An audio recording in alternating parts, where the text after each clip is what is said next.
वंदे मातरम मित्रों। आज है 16 मार्च 2023।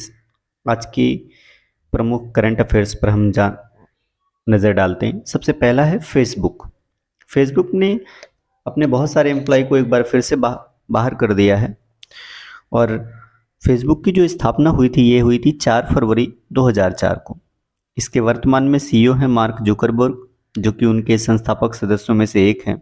ये दुनिया भर में 112 भाषाओं में अपनी सर्विस को देते हैं।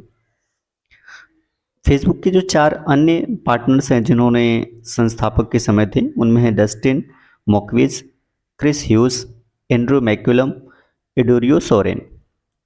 अब हम अगली खबर पे आ जाते हैं। अगली खबर यह है कि दुनिया भर में कौन सा देश गरीब है या कौन सा देश डेवलप है, या कैसी वहाँ की इकोनॉमी है, कैसे लोगों की आय है। इस बात को दुनिया में 2 लोग मेजर करते हैं, नहीं 2 संस्थाएं मेजर करती हैं। उनमें से एक वर्ल्ड बैंक है और दूसरी यूनाइटेड नेशन है। हम समझ लेते हैं वर्ल्ड बैंक क्या घोषित करता है और यूनाइटेड नेशन क्या घोषित करता है। जो यूनाइटेड नेशन घोषित करता है वो है लीस्ट डेवलपमेंट कंट्रीज, यानी वो ये बताता है कि कौन से ऐसे देश हैं जो बहुत कम, जिनके यहाँ ग्रोथ हुई है, डेवलपमेंट हुई है। इसके लिए वो एक कॉन्फ्रेंस हर वर्ष करते हैं और इस बार उन्होंने ये कॉन्फ्रेंस की है कतर के दोहा में।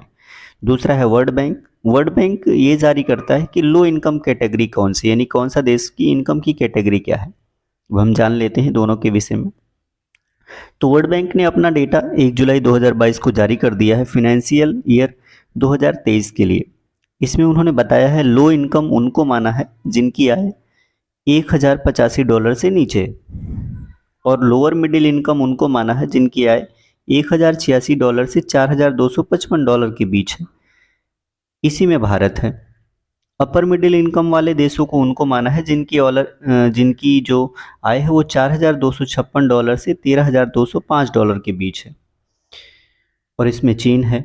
हाई इनकम में उनको माना गया है जहाँ पे $13,205 से अतिरिक्त की आय होती है। ऐसे वही देश हैं जो बहुत ज़्यादा डेवलप है। अब हम ये समझ लेते हैं कि यूनाइटेड नेशन नामक ये संस्था वो कैसे काम करती है। तो यूनाइटेड नेशन की स्थापना 24 अक्टूबर 1945 को हुई थी। स्थापना के वक्त इसमें 51 सदस्य थे स्टार्टिंग में, जिनमें से 50 देशों ने साइन किया था। वर्तमान में इसके 193 सदस्य देश हैं और इसके टोटल 6 अंग हैं जिनके माध्यम से अपने कामकाज को चलाते हैं। पहला है जनरल असेंबली, जिसे संयुक्त राष्ट्र सभा महासभा कहते हैं। दूसरा है सिक्योरिटी काउंसिल, जिसे सुरक्षा परिषद कहा जाता है। इसके टोटल 15 देश सदस्य होते हैं, उनमें से 5 परमानेंट होते हैं, जैसे चीन, रूस, फ्रांस, ब्रिटेन और अमेरिका। तीसरी इसकी संस्था है इकोनॉमिक एंड सोशल काउंसिल, जिसे आर्थिक और सामाजिक परिषद कहा जाता है। चौथा इसके लिए सदस्य है ट्रस्टशिप काउंसिल, जिसे न्यास परिषद कहते हैं। पांचवा सेक्रेटरीट है, यानी सचिवालय। छठा इंटरनेशनल कोर्ट ऑफ जस्टिस है, जो नीदरलैंड के हेग शहर में है। अब हम वर्ल्ड बैंक के बारे में जानकारी कर लेते हैं। वर्ल्ड बैंक, इसकी स्थापना दिसंबर 1944 को हुई थी। इसमें टोटल 189 मेंबर हैं और इसका जो हेडक्वार्टर है वो वाशिंगटन डीसी में है। जो 5 संस्थाएं इसको मिलके बनाती हैं जिनके माध्यम से अपना काम करते हैं वो हैं, उनमें से पहली है IBRD, इसका नाम है international bank for reconstruction and development. फिर है IDA, इंटरनेशनल डेवलपमेंट एसोसिएशन। फिर है IFC, इंटरनेशनल फाइनेंस कॉरपोरेशन। फिर है MIGA, multilateral investment guarantee agency. फिर है ICSID, international centre for settlement of investment dispute. अब हम अगली खबर पे आ जाते हैं। सार्क में एक व्यक्ति आते हैं असनीर ग्रोवर, उन्होंने एक पुस्तक लिखी है दोगलापन, जो कि बहुत फेमस है। अगली खबर है लापेरोस। लापेरोस एक युद्धाभ्यास है जो इस वक्त इंडियन ओशन यानी हिंद महासागर में चल रहा है और इसका आयोजक भारत है। इसमें कई देशों की सेनाएं भाग ले रही हैं, जिनमें India, Australia, Japan, US, France और UK, इन सभी की 9 सेनाएं इसमें भाग लेती हैं और ये हर 2 साल में होता है। अगली खबर है एक सी चेंजेस क्लाइमेट नाम का NGO है। ये जो NGO है ये बेसिकली पर्यावरण के विषय में और जलवायु परिवर्तन के संबंधित चीज़ों के लिए जागरूक बढ़ाता है, लेकिन चूंकि उसमें सी चेंजेस क्लाइमेट लिखा है, इसका मतलब वो जलवायु परिवर्तन के प्रभाव के बारे में महिलाओं की आवाज़ को बढ़ाने का काम करते हैं। तो इन्होंने भारत में अपना एम्बेसडर नियुक्त कर दिया है श्रेया घोड़ावत को। इससे पहले इसी 8 मार्च को इन्होंने एक मूवमेंट की शुरुआत की थी, एम्बैरेस इक्विटी। अब हम अगली खबर की ओर आ जाते हैं जो कि आईसीसी से है। आईसीसी ने फरवरी 2023 के लिए अपने मेल और फीमेल दोनों प्लेयर्स को के लिए घोषित कर दिया है जो कि मंथ ऑफ द प्लेयर होते हैं।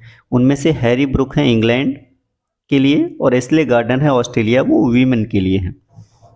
आईसीसी का फुल फॉर्म होता है इंटरनेशनल क्रिकेट काउंसिल। इसका हेडक्वार्टर दुबई में है। जब इसकी स्थापना हुई थी तब इसका हेडक्वार्टर लंदन में था। इसके चेयरमैन हैं वर्तमान में ग्रेग बार्कले और इसके सीईओ हैं जियो फेलार्डिस। हम अगली खबर की ओर आ जाते हैं।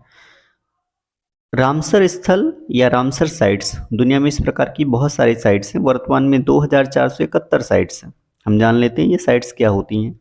दरअसल रामसर नाम का ईरान में एक शहर है जहां एक रामसर नाम की कन्वेंशन हुई थी 2 फरवरी 1971 को यूनेस्को के माध्यम ने, जहां बहुत सारे देशों ने मिलकर ये असाइन किया था कि दुनिया भर में जो आर्द्र जगह हैं यानी वेटलैंड एरिया है उनको संरक्षित किया जाएगा और उनके संरक्षण को और वहाँ पे जलीय वातावरण या जलीय जीव जंतुओं को संरक्षण करके उनको आगे डेवलप किया जाएगा।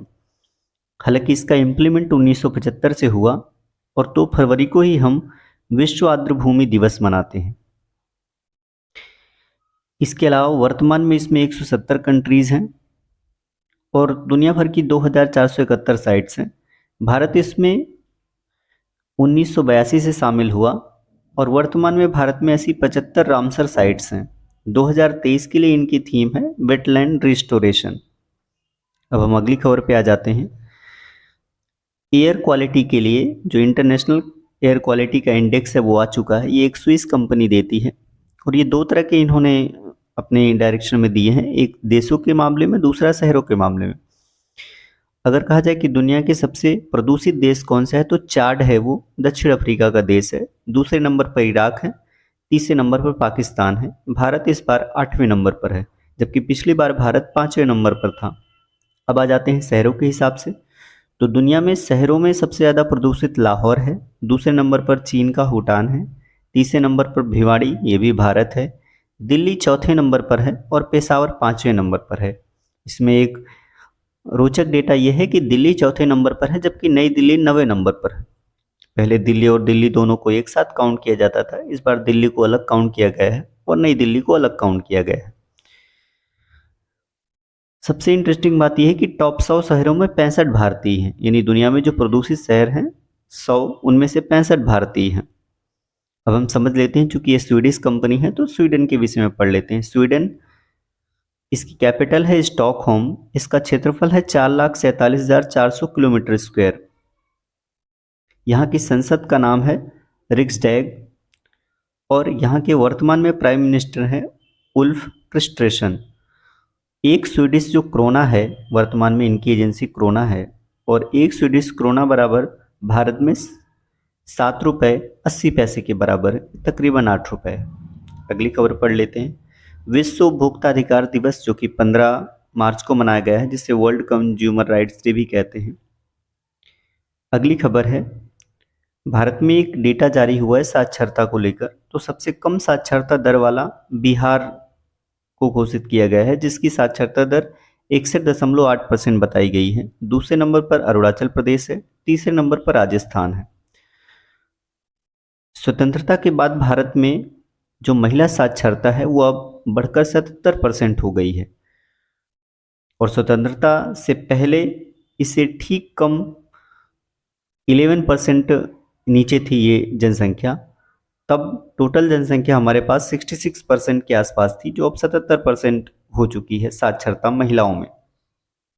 वर्तमान में जो पुरुष साक्षरता है वो 84.7% है। अब चूंकि बिहार सबसे कम आया है तो हम बिहार के विषय में पढ़ लेते हैं। बिहार की कैपिटल है पटना। पटना के कई नाम हैं, उनमें से पाटिलपुत्र, पुष्पपुर, कुसुमपुर, अजीमाबाद, लेकिन सबसे ज़्यादा फेमस पटना है और ये पटना नाम शेरशाह सूरी के समय से फेमस है। बिहार का क्षेत्रफल है 94,01,63 किलोमीटर। क्षेत्रफल के हिसाब से भारत का ये 12वां सबसे बड़ा राज्य है। यहाँ पे लोकसभा की 40 सीटें हैं, राज्यसभा की 16 सीटें हैं। विधानसभा की 243 सीटें हैं और ये चूंकि द्विसदनात्मक व्यवस्था है इसलिए विधान परिषद भी है जिसकी 75 सीटें हैं। वर्तमान में यहाँ की मुख्यमंत्री नीतीश कुमार हैं और यहाँ की गवर्नर है राजेंद्र अर्लेकर। बिहार का गठन तो आज़ादी के पहले यानी 22 मार्च 1912 को ही हुआ था, लेकिन राज्य के रूप में दर्जा इसे 26 जनवरी 1950 को मिला। फिर 15 नवंबर 2000 को इसके दक्षिणी हिस्से को काटकर एक अलग राज्य बना दिया गया, झारखंड। अब हम अपनी अगली खबर की ओर बढ़ते हैं। कुछ संयुक्त सैन्य अभ्यास हैं, उनमें से एक फ्रिंजेक्स है जो फ्रिंजेक्स 2-3 है, भारत और फ्रांस के बीच हुआ है। धर्म गार्जियन और वीर गार्जियन ये भी एक सैन्य अभ्यास हैं दोनों, और ये भारत और जापान के बीच होते हैं। एक और है बोल्ड कुरुक्षेत्र, ये भारत और सिंगापुर के बीच होता है जो इस वक्त जोधपुर में चल रहा है। अगली खबर डेनमार्क से है। डेनमार्क दुनिया का ऐसा देश है जो CO2 आयात करके समुद्र के नीचे स्टोर कर रहा है। अब डेनमार्क से जानकारी है तो हम जान लेते हैं। डेनमार्क को जो कॉन्स्टिट्यूशनल नेम है वो है किंगडम ऑफ डेनमार्क। इसकी कैपिटल है कोपेनहेगन और यहाँ पे यूनिटरी पार्लियामेंट्री कॉन्स्टिट्यूशन मोनार्की है, यानी एक मोनार्क होगा और डेमोक्रेसी है। यहाँ पे इसका जो क्षेत्रफल है वो है 42,943 किलोमीटर स्क्वायर। यहाँ की करेंसी है डेनिश क्रोना। यहाँ की संसद का नाम है फोकेटिंग। यहाँ पे जो वर्तमान प्राइम मिनिस्टर हैं उनका नाम है मेटे फेडरिक्सन और जो मोनार्क हैं वो तो मार्गरेट दोती हैं। एक डेनिश क्रोना बराबर भारत में 11 रुपये 78 पैसे, यानी तकरीबन 12 रुपये। अगली खबर है सरस्वती सम्मान 2022 दे दिया गया है और इस बार ये तमिल भाषा के लेखक शिव शंकरी को मिला है। सरस्वती सम्मान के बिरला फाउंडेशन देता है और ये 1991 से दिया है। वर्तमान में जो इसकी इनामी राशि है वो 15 लाख रुपए के आसपास है। सबसे पहली बार इसे हरिवंश राय बच्चन को दिया गया था। धन्यवाद।